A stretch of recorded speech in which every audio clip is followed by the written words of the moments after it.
Es besteht übrigens keine Gefahr, dass es wie beim Oscar verwechselt worden ist. Ich habe das vorher extra nochmal kontrolliert.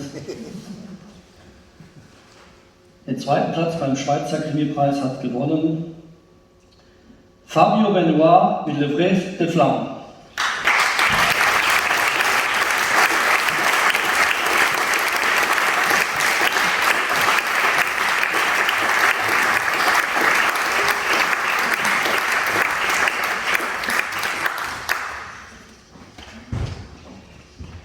Le jury attribue le deuxième prix du prix Polar Suisse 2021, L'Ivresse des Flammes de Fabio Benoit.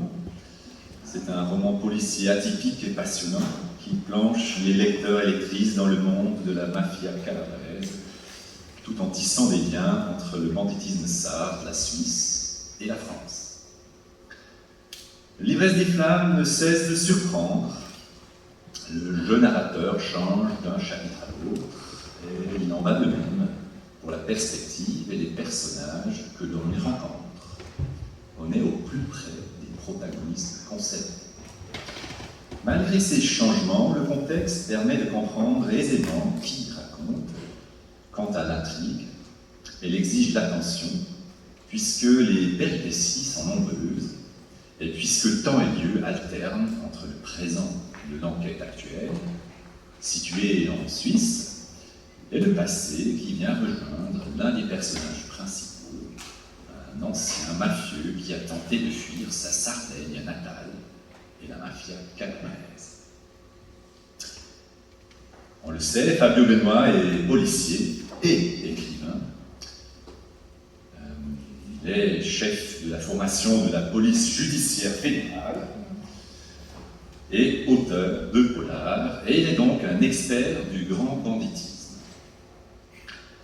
L'Ivresse des Flammes en témoigne. On est pour ainsi dire dans la tête des personnages, tout près de leurs pensées criminelles, hésitations ou émotions.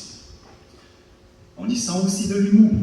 Ainsi, au milieu des scènes déconcertantes, l'auteur insère des précisions et formules amusantes qui font hésiter entre l'angoisse et le rire, ce qui crée un effet original et bienfaisant. L'intrigue centrale se résume à la question de savoir comment démasquer le pyromane qui multiplie les incendies, mettant le feu aux étables et tuant des animaux, voire leurs propriétaires. Voici un extrait de ce polar avec suspense garanti. Marianne, profileuse québécoise, qui est venue rejoindre la police neuchâteloise afin d'établir le profil du criminel, pointe du doigt que les incendies sont toujours allumés en novembre ou en décembre. L'inspectrice Keller de la police locale vient confirmer l'observation de la profileuse. Je cite, « Le brouillard, oui, le brouillard, c'est la période où il en a le plus.